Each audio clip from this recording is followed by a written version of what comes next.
Hi, it's Robin Sharma, the author of The Leader Who Had No Title. Welcome to my hotel room here in South Africa. I'm in Joburg, one of my favorite cities in the world, the land of the Jacaranda, the land of Nelson Mandela.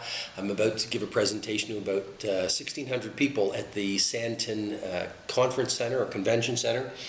And I just wanted to, in real time, or right now, share some ideas that I think will take you to a whole new level of success, a whole new level of focus, whole new level of mastery. In other words, the mindset of mastery. And I'm going to get right into it. The first idea I want to share with you is the hypnosis of genius. Society says that geniuses are somehow cut from a different cloth from us. So when we look at a Messi, a Federer, a Picasso, a Da Vinci, a Michelangelo, a Branson, a Sergey Brin, a Larry Page, a Bill Gates, we see the end result of all their hard work, devotion to their craft, endless hours and years of study to be best in the world at what they did.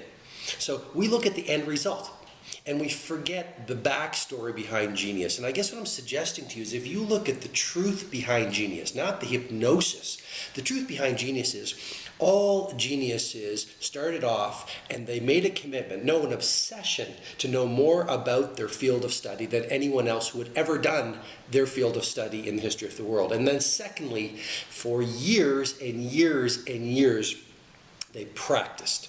Now I'm going to give you an example. Bill Bradley, very famous, many years ago, very famous NBA player. And you know, people look at him and they looked at the end result of him on the court as an NBA basketball player. And they said, you know, he did moves that no one had ever seen before. He could pass the ball almost as if there were eyes on the side of his head. He did jump shots that were incredible. But they didn't look at the backstory. And here's the truth.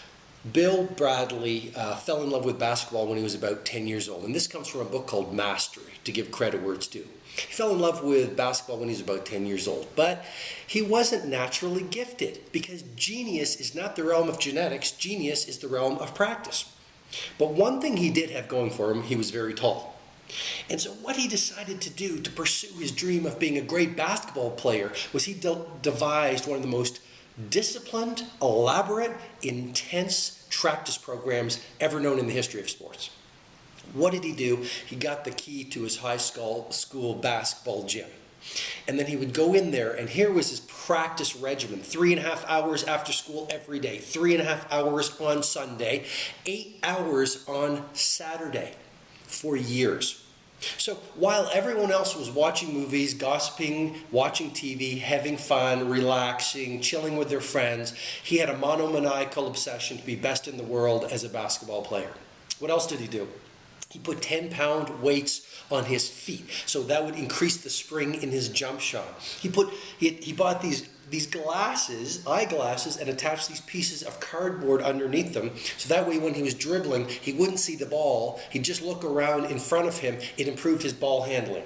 Okay? What else did he do? He got all these chairs and he pretended they were opponents, and for hours and hours, over weeks and weeks and months and years, he would dribble around these chairs to become an even better passer. When he was walking down the streets in Missouri, his hometown, he literally trained himself to look straight in front of him, but through peripheral vision, notice the objects in the stores around him. So that strengthened that part of the brain, because here's another idea. You get the brain you earn, not the brain you want. And literally, through the power of neuroplasticity, you can grow your brain, build a smarter brain, a better brain, if you exercise the brain and practice the brain.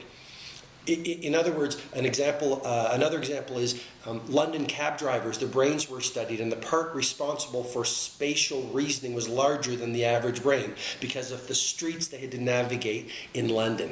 The brain can grow. You can get it stronger, bigger, smarter. So back to Bill Bradley.